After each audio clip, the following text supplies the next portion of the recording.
Sir? Am I assuming correctly that you're going to be helping Minnesota Atheists with this next term? With what? I don't think I am, but hey, I'll support Minnesota Atheists on my website. How else would you suggest? All planned and locked up already, or can somebody suggest it for you?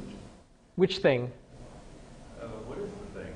At the state capitol? Oh, absolutely. And absolutely. I mean, one of the cool things, and this I hope goes for everyone, one of the problems I've heard a lot of atheists say is when we try to hold events, whether community events or campus events, it's hard to get people to pay attention to them, and the reporters aren't interested. But the cool thing now is there are so many awesome atheist bloggers out there that if you just contact them and say, we're doing this event, and we want support of people, and we want people to come out there, if you just send that to a blogger and say, can you put this on your site, there are so many people out there that will help you get that word out to people. We don't have to wait for the media to come to us. For example, for the May 3rd Day of Reason thing you guys are doing in the state capitol building, that's a perfect example of a message that needs to get out there of what you're doing, how you're doing it, and what people can benefit from it. And again, that's a thing I absolutely will help with that, but I'm sure there's a lot of other people who will as well. Am I right to assume that this whole panorama that you've described is ongoing? Yes. Yes. Yes, question. You had mentioned mostly Christianity. Did you go to mosques? Did you have interaction with Judaism, Islam? Sure. So the question is, I went to a lot of Christian churches. Why not mosques or temples? I didn't. And the reason is when the bidding was going on eBay, I was completely open to going to those places. But strangely enough, and you could tell me the reasons why, other religious people were not bidding. You had a lot of Christians bidding, I go to a Christian church. You had a lot of atheists bidding that I don't go to church at all. But I really didn't see anyone bidding for that. And as a result, I've been so busy going to the Christian churches that I really haven't been able to go to the other ones. Did you write about that at all in your book? About the fact that this had happened? That the Christians were bidding? Yeah. I did write about that, yes. Other questions? Yes. When you were actually visiting the churches, did the people that were in the congregation, did they know beforehand that you were going to be coming to visit them? So did the congregations know I was visiting them? Yeah. For the most part, they did not, though in a lot of the cases, whether I went to the white church or the black church, I stood out like a sore thumb. And then when you have that added to like a notebook and me writing down stuff, like maybe I stand out. They did not know I was coming to their church. The only exception to that, I think there was only one exception to that rule, and that was when I went to, there was a church in a guy's house, in his living room, just starting up. And if there was just like 12 people there, I'm definitely going to stand out. We let him know I was coming. That was the only exception. All the other churches didn't know I was coming. Yes? Did you go to any churches that specialize, I guess, what you call prosperity theology? Yeah, did I go to any churches with the prosperity theology? So what did you write about in terms of the negative reaction? Well, the best example of the prosperity gospel that I heard was probably Joel Osteen's church. And to be honest with you, I really like that guy. And the reason I like him is because while I disagree with the whole prosperity gospel angle and like religion is just there to make you richer, for the most part, I think the things he has to say are positive things. I think atheists can watch his telecasts, ignore the 2 verses of Bible things that he actually mentions, but you could get a pretty positive message out of it. So I like him for that reason. I like a lot of the prosperity gospel preachers for that reason, because they're asking you to have a better life. They're telling you how to have a better life. The negatives, they get a lot more flack from probably Christians than they do from atheists, because Christians don't see that as the purpose of the Bible, and they're not very Bible heavy. But I did go to a couple of those churches, but Joel's was probably the biggest one there. Question here? It's more to do with the negative aspect of being an atheist. You mentioned that group that's challenging people to put out their own videos. Yes. I will. They also have a podcast, and they seem a little hostile in that if you allow other religions to be religious as long as they're keep it to themselves and they respect others, that you're just as much at fault as they are. Right. So deal with that kind of. The question is the Rational Response Squad that puts out the Blasphemy Challenge. They also have a podcast that seems pretty hostile to anyone who even says religion isn't horrible. They're pretty antagonistic to anyone like that. I was on their show taping an episode, and the guy I mentioned who picked up the dog crap with the Bible, I was upset about that, and I was talking to them about that. That's going to air next week, I think. How do you deal with that? I mean, I think when I hear those things, my goal is, I think there are a lot of different ways to go about approaching it, but I talk to them, I know those guys, I can tell them what I feel. They're going to do their own thing. I can't stop them from doing it, but I can tell them, like, here's what I think, here's why it's not working, here's what I'm doing that is working, and maybe they could pick up a hint from there. But it's hard because a lot of the good things a lot of atheists do get completely counteracted by some of the negative. Well, it seems like they're alienating people on their own side. Yeah, but they're alienating people on their own side. But I think you could say that same thing for a lot of atheists who disagree with, Sam Harris as well. And again, how do you respond to that? I love what they have to say. I think their reasoning is great. I wish I could give them lessons in how to approach it and how to frame it in a way that doesn't turn people off.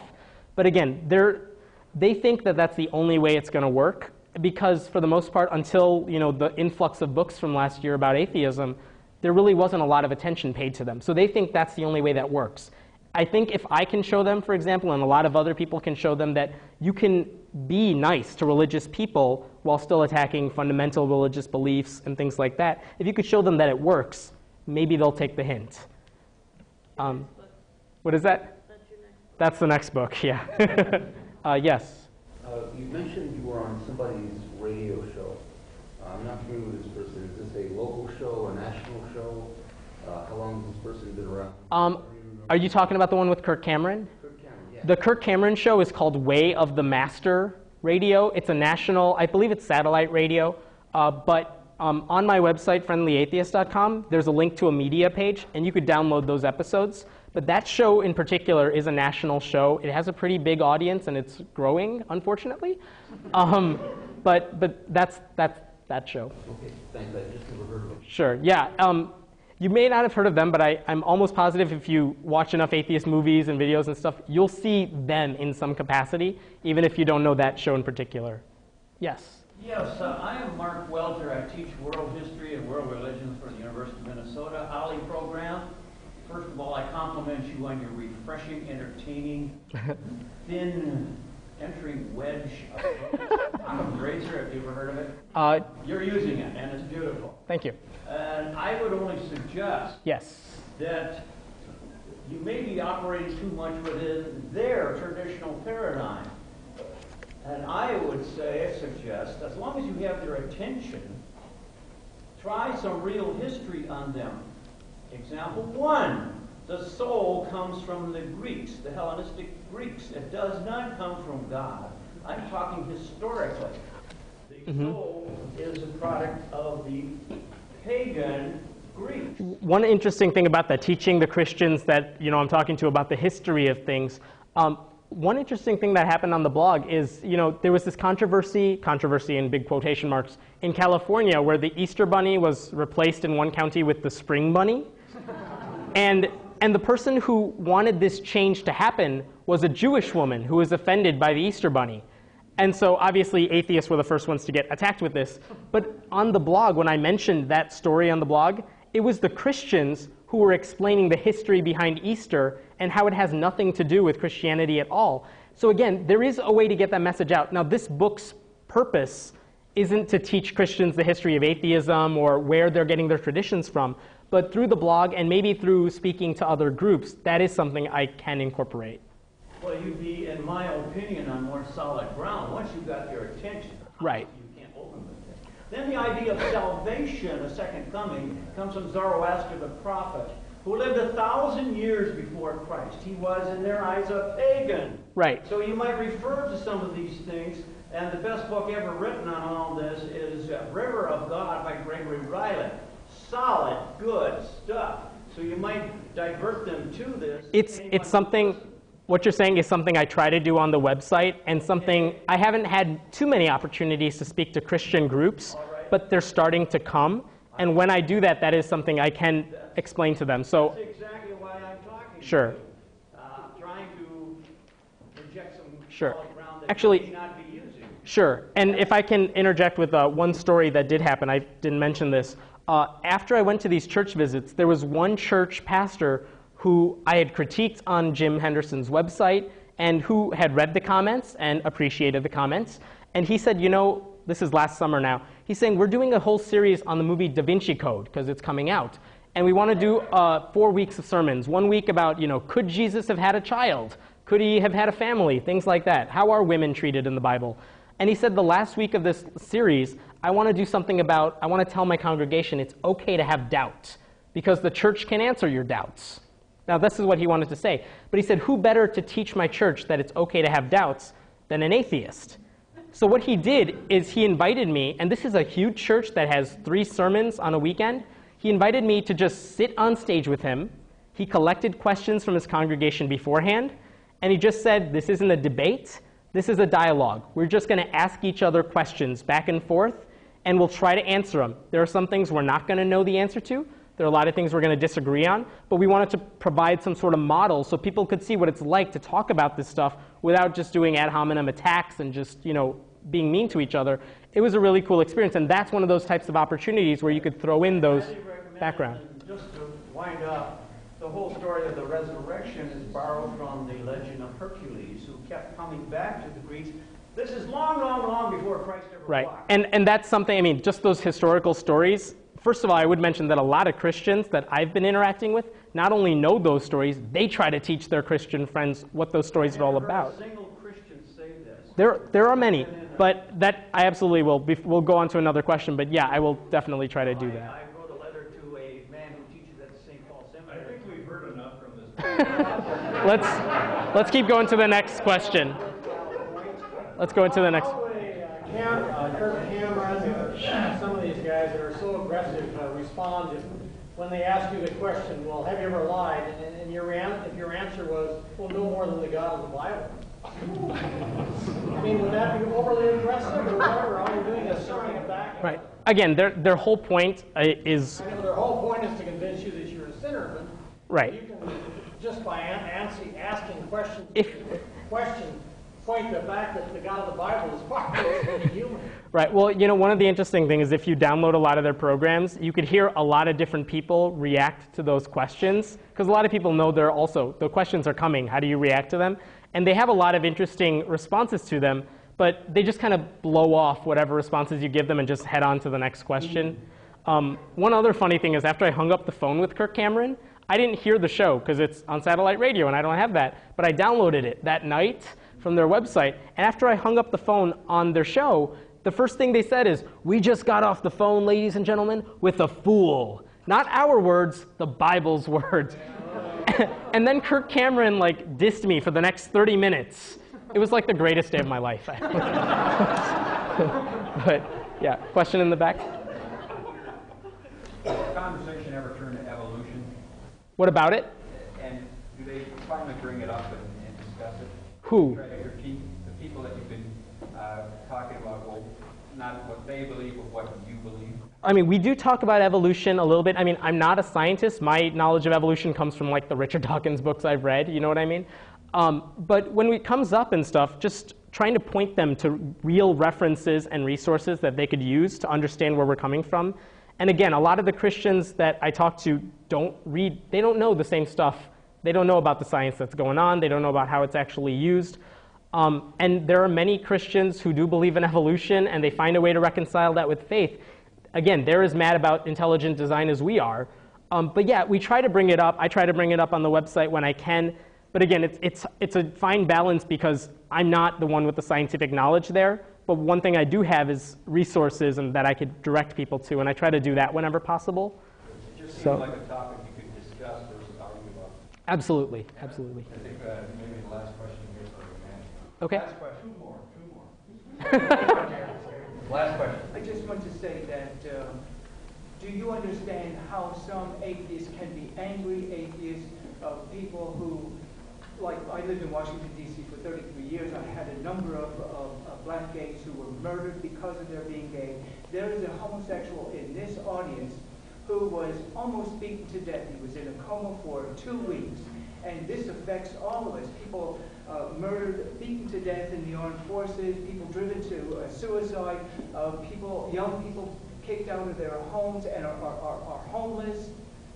You know, there's a lot of oppression. Right, and I absolutely feel for that because I know that happens a lot. I have friends that have been beaten up because they are atheists. How do you stop being angry when that happens? Again, there are certain instances where we do need to be aggressive. We do need to fight for our rights. And again, that's not a choice we have to make. Like, we do have to stand up for that. We have to let people know about it. But again, what we can't do is to umbrella everyone and say that everyone who's religious is the reason my friend got beaten up. There are many people who are on our side with this stuff. What we need to do is, get them understanding where we're coming from. Because Christians aren't going to change because of something we say, but they might change if other Christians say those same things. So one of the things I've been trying to do is teach my Christian friends about what atheists have to deal with. This is something I do in the book as well. And even though it's a Christian publisher, they were unbelievably great about letting me talk about the atheist background and the type of things we have to face. And just trying to teach the moderate Christians, liberal Christians who will hear that, so maybe they can go back to their more conservative crowds and tell them, look what they have to face. There's one Christian who comments on my website frequently. He said the one thing he really learned from the book is that there's so many Christians who might say we're the minority and we're discriminated against and there's a war against Christianity. And yet he realized that, oh my God, why are all these people saying these things when atheists are as much of a minority as anyone else, and they have it much worse than we do? And this is something he can go back and tell his church and tell his friends. So there are times we have to be angry, but again, without upsetting the people who are actually on our side. I hope that answers that question. One more, please. One quick one. Very quick. I don't think I've heard anything about what's going to happen tomorrow, next week. What are your plans for tomorrow, next week? What are my plans? Well, the book is going to be out and released on Tuesday. And so I don't know what the reaction will be, but we'll see what happens. Again, it's a Christian book company that's putting it out. So they have a big in to the Christian marketplace. What we're all hoping for is that, maybe other people outside Christianity will be interested in the book too. But after that, we'll see what happens. There's a couple other speaking things. But what I'm actually hoping for is I talk about that dialogue I had with that pastor on stage. And even though I didn't like a lot of the things he said, even though I really disagreed with him, I thought just the idea of having an atheist talk about, here's what we believe in, here's why we don't believe in your God, and it's not like we hate you guys, it's not like we hate God, but here's where we're coming from. If maybe more churches are interested in having that dialogue and having their congregation hear those words, maybe that'll lead to something positive too. So I'm hoping that'll happen as a result of this. Thank you very much. Thank you. Oh, great. Yes.